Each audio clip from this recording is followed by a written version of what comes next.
LG dishwasher, how to clean the inlet filter.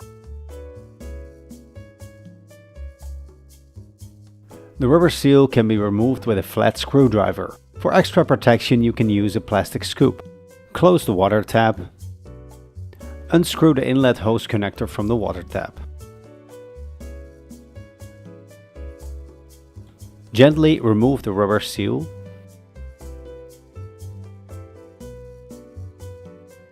And remove the inlet filter with pliers.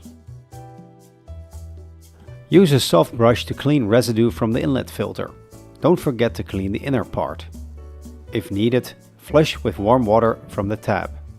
Make sure to insert the inlet filter in the correct direction. Then insert the rubber seal correctly. Reconnect the inlet hose to the water tap.